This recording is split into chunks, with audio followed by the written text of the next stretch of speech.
ಎಲ್ರಿಗೂ ನಮಸ್ಕಾರ. ನೀವು ನೋಡ್ತಾ ಇದ್ದೀರಾ ಟಿವಿ ವಿಕ್ರಮ. ನಾನು ಮುಮ್ತಾಜ್ ಅಬ್ದುಲ್ ನೆಲ್ಲಡ್ಕ. ನೀವಿನ್ನೂ ಟಿವಿ ವಿಕ್ರಮವನ್ನು ಸಬ್ಸ್ಕ್ರೈಬ್ ಮಾಡದೇ ಇದ್ದರೆ ದಯವಿಟ್ಟು ಈ ಕೂಡಲೇ ಟಿವಿ ವಿಕ್ರಮವನ್ನು ಸಬ್ಸ್ಕ್ರೈಬ್ ಮಾಡಿ, ಹಾಗೆ ನಮ್ಮೆಲ್ಲ ವಿಡಿಯೋಸ್ಗಳನ್ನು ಲೈಕ್ ಮಾಡಿ, ಕಮೆಂಟ್ ಮಾಡಿ, ಹಾಗೆ ಶೇರ್ ಮಾಡಿ.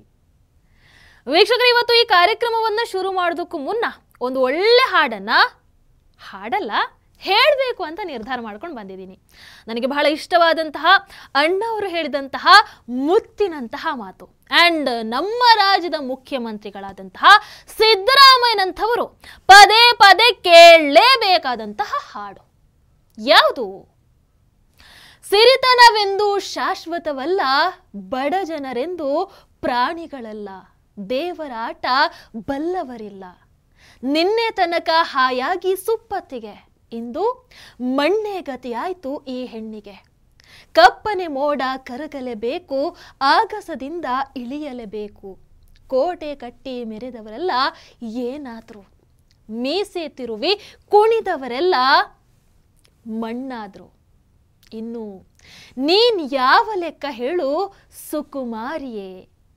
ಅಲ್ಲಲ್ಲ, ಸುಕುಮಾರನೇ. ಕೇಳಿಸ್ಕೊಂಡ್ರ? ಸಿದ್ದರಾಮಯ್ಯನವರೇ, ಕೋಟೆ ಕಟ್ಟಿ ಮೆರೆದವರೆಲ್ಲ ಮಣ್ಣಾಗಿ ಹೋಗಿದ್ದಾರೆ. ದುರಹಂಕಾರ, ದವಲತ್ತು ಇವೆಲ್ಲವನ್ನ ತೋರಿಸಿದವರ ಬಗ್ಗೆ ಇತಿಹಾಸ ಪುರಾಣದಲ್ಲೂ ಕೂಡ ಏನಾಗಿದ್ದೀವಿ ಅಂತ ನಾವು ಕೇಳಿದ್ದೀವಿ. ಅಷ್ಟಿದ್ರೂ ಕೂಡ ನಿಮಗೆ ನಿಮ್ಮ ದುರಹಂಕಾರ, ನಿಮ್ಮ ದವಲತ್ತನ್ನ ಕಡಿಮೆ ಮಾಡ್ಕೊಳ್ಬೇಕು ಅಂತ ಒಂದು ಬಾರಿ ಕೂಡ ಅನ್ನಿಸ್ಲೇ ಇಲ್ವಾ?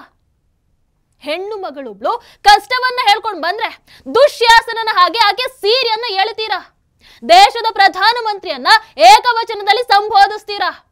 ಕೇಳಿದ್ರೆ ನಾನು ಹಳ್ಳಿಯವ, ನಾನು ಮಾತಾಡೋದೇ ಹೀಗೆ ಅಂತ ಹೇಳಿ ಜಾರ್ಕೊಂಡು ಬಿಡ್ತೀರಾ. ಒಂದ್ ನಿಮಿಷ ಇಲ್ಲಿ ಕೇಳಿ, ಸಿಎಂ ಸಿದ್ದರಾಮಯ್ಯನವರೇ, ನಾನು ಕೂಡ ಹಳ್ಳಿಯಿಂದಾನೇ ಬಂದವಳು.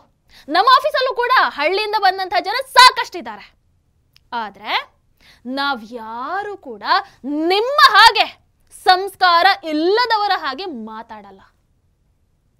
ವೀಕ್ಷಕರೇ, ನನಗೆ ಈ ಸಿದ್ದರಾಮಯ್ಯನವರನ್ನ ನೋಡಿದ್ರೆ ಅವರೊಬ್ರು ಇದಾರಲ್ಲ, ಕಿಂಗ್ ಜಾಂಗ್ ಉನ್, ಅದೇ ಕೊರಿಯಾ ಪ್ರಧಾನಿ, ಆ ವ್ಯಕ್ತಿನೇ ನೆನಪಾಗ್ತಾರೆ. ಅವರು ಕೂಡ ಸೇಮ್ ಇವರ ಹಾಗೆ ಅಲ್ಲ. ಆ ವ್ಯಕ್ತಿ ಒಂಥರ ಹುಚ್ಚ ಬಿಡಿ. ಯಾಕಂದ್ರೆ ತಾನು ಏನ್ ಹೇರ್ ಸ್ಟೈಲ್ ಅನ್ನ ಮಾಡ್ಕೊಳ್ತೀನೋ ಅದನ್ನೇ ಇಡೀ ದೇಶದ ಜನ ಮಾಡ್ಕೊಳ್ಬೇಕು ಅಂತ ರೂಲ್ಸ್ ಅನ್ನ ತಂದಂತಹ ವ್ಯಕ್ತಿ ಆತ. ಇನ್ನು ಪ್ರಜೆಗಳಂದ್ರೆ ಗೌರವ ಇಲ್ಲ, ಅಧಿಕಾರಿಗಳಿಗೆ ಮರ್ಯಾದೆ ಅಂತೂ ಇಲ್ಲವೇ ಇಲ್ಲ ಬಿಡಿ. ನಾನು, ನನ್ನದು, ನನ್ನಿಂದಾನೇ ಎಲ್ಲ, ನಾನು ಹೇಳ್ದಂಗೆ ನಡಿಬೇಕನ್ನುವಂತಹ ಅಹಂಕಾರಿ, ದುರಹಂಕಾರಿ. ವೀಕ್ಷಕರೇ, ಮೊನ್ನೆ ನಾನು ಸಿದ್ದರಾಮಯ್ಯನವರ ಒಂದು ಕಾರ್ಯಕ್ರಮದ ವಿಡಿಯೋವನ್ನ ನೋಡ್ತಾ ಇದ್ದೆ. ಹೇ, ನೀನ್ ಯಾರು? ನೀನ್ ಯಾಕೆ ಸ್ವಾಮೀಜಿ ಪಕ್ಕ ಕೂತಿದ್ಯಾ? ಈ ಕಡೆ ಬಾ, ಹೀಗಂತ ಗದರ್ತಾರೆ. ಬಹುಶಃ ನೀವು ಅದನ್ನ ನೋಡಿರ್ತೀರಾ, ಆದ್ರೂ ಒಂದ್ ಬಾರಿ ನೋಡ್ಕೊಂಡು ಬನ್ನಿ.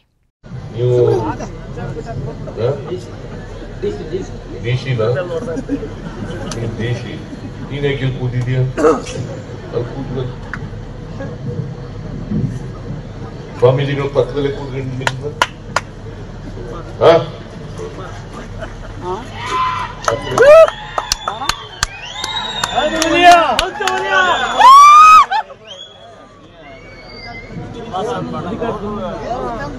ನೀವು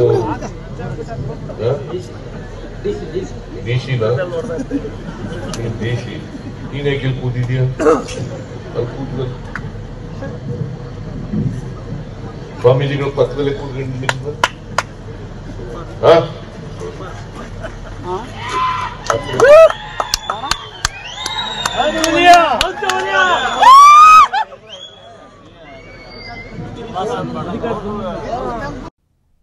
ಅದೇನ್ ಅಹಂಕಾರ, ಅದೇನ್ ದೌಲತ್ತು?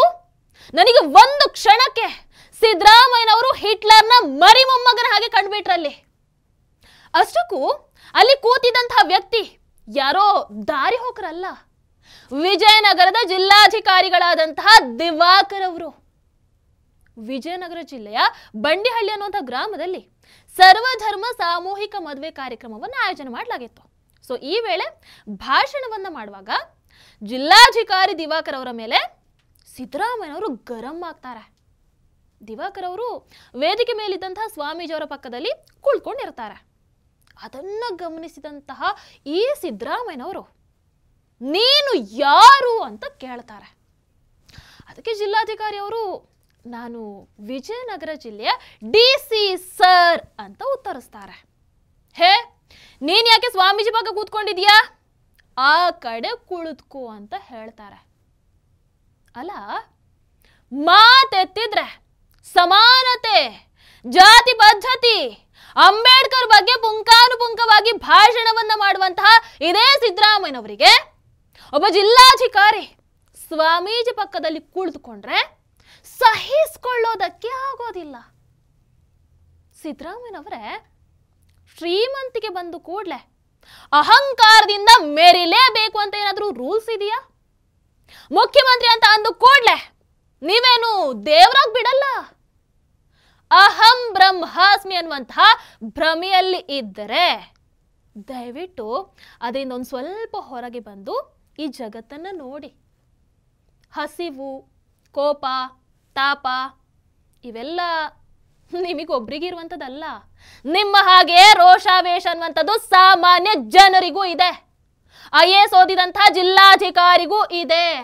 ಆದರೂ ಅವರು ಬಹಳ ವಿನಮ್ರತೆಯಿಂದ ನಗ್ತಾನೆ ಅಲ್ಲಿಂದ ಹೋಗ್ತಾರೆ. ಅದು ಅವರ ಸಂಸ್ಕಾರ.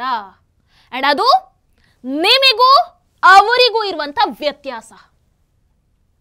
CM ಸಿದ್ದರಾಮಯ್ಯನವರೇ, ನಿಮ್ಮ ಈ ಸಿಟ್ಟು, ಈ ಅಸಹನೆಯನ್ನ ನಿಮ್ಮ ಪಕ್ಷದ ಕಚೇರಿಯಲ್ಲೋ ಅಥವಾ ನಿಮ್ಮ ಇಟಲಿ ಮಾತೆಯ ಮುಂದೆ ಅಥವಾ ನಿಮ್ಮ ಕುರ್ಚಿಯನ್ನ ಅಲ್ಲಾಡ್ತಾ ಇದ್ದಾರಲ್ಲ ಅವರ ಮೇಲೆ ತೋರಿಸಿ ನೋಡೋಣ.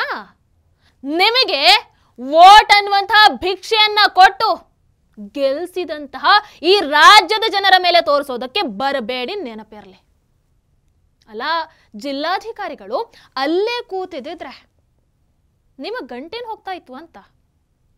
ಆ ವ್ಯಕ್ತಿ ಆ ಹುದ್ದೆಯಲ್ಲಿ ಕೂರೋದಕ್ಕೆ ನಿಮ್ಮ ಹಾಗೆ ಯಾರ ಹೊಟ್ಟೆ ಮೇಲೂ ಕೂಡ ಹೊಡೆದಿಲ್ಲ, ಬಡವರ ಸೈಟನ್ನ ಕೊಳ್ಳೇನೂ ಹೊಡೆದಿಲ್ಲ. ಹೊಟ್ಟೆ ಬಟ್ಟೆ ಕಟ್ಟಿ ಹಗಲು ರಾತ್ರಿ ಓದ್ಕೊಂಡು UPSC ಎಕ್ಸಾಮ್ ಅನ್ನ ಪಾಸ್ ಮಾಡಿರ್ತಾರೆ, ನೆನಪಿರ್ಲಿ. ಅಧಿಕಾರ ಇದೆ ಅಂತ ಇಷ್ಟೆಲ್ಲ ದರ್ಪವನ್ನ ತೋರಿಸ್ತಾ ಇದ್ದೀರಲ್ಲ, ಏನು ಇದು ಶಾಶ್ವತ ಅಂತ ಅಂದ್ಕೊಂಡ್ರ? ಇವತ್ತಲ್ಲ ನಾಳೆ ಆ ಕುರ್ಚಿಯ ಕಾಲು ಮುರಿದು ಕೆಳಗೆ ಬಿದ್ದೇ ಬೀಳುತ್ತೆ. ಅದರ ಜೊತೆಗೆ ಈ ನಿಮ್ಮ ಅಹಂಕಾರ ಏನಿದೆಯಲ್ಲ ಅದು ಕೂಡ ಇಳಿಲೇಬೇಕಾಗತ್ತೆ. ಆ ದಿನ ಬಂದೇ ಬರುತ್ತೆ. ಅಲ್ಲ, ಇರಬಹುದು ಪಾಪ ನಿಮಗೆ ಮೂಢ ಹಗರಣದ ಚಿಂತೆ ಇರಬಹುದು, ಆ ಕೇಸು CBIಗೆ ಸೇರುತ್ತೋ ಏನಾಗುತ್ತೋ ಅನ್ನುವಂಥ ಆತಂಕ ಕೂಡ ಇರಬಹುದು. ಅದು ನೀವು ಮಾಡ್ಕೊಂಡಿರುವ ಕರ್ಮ ನೀವೇ ಅನುಭವಿಸಿ. ಬಟ್ ಆ ಫ್ರಸ್ಟ್ರೇಷನ್ ಅನ್ನ ಕಂಡವರ ಮೇಲೆ ತೋರಿಸೋದಕ್ಕೆ ಹೋಗಬೇಡಿ.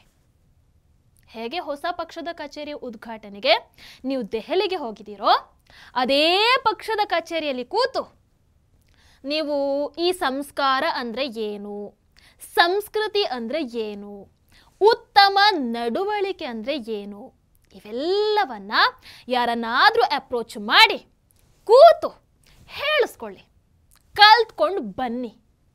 ಕಲೀಲಿಲ್ಲವಾ? ಓಕೆ, ಏನು ಸಮಸ್ಯೆ ಇಲ್ಲಪ್ಪ ನನಗೆ.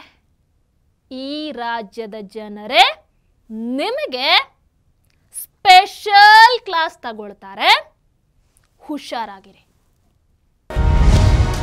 ಟಿವಿ ವಿಕ್ರಮ, ದೇಶ ನಿಮ್ಮ ಕೈಯಲ್ಲಿ. ಈ ಕಾರ್ಯಕ್ರಮ ನಿಮಗೆ ಇಷ್ಟ ಆಗಿದ್ದಲ್ಲಿ ಲೈಕ್, ಶೇರ್ ಹಾಗೂ ಕಮೆಂಟ್ ಮಾಡಿ. ಟಿವಿ ವಿಕ್ರಮದ ಕಾರ್ಯಕ್ರಮಗಳನ್ನು ನಿರಂತರವಾಗಿ ವೀಕ್ಷಿಸಲು ಸಬ್ಸ್ಕ್ರೈಬ್ ಮಾಡಿ, ಬೆಲ್ ಐಕನ್ ಒತ್ತಿ.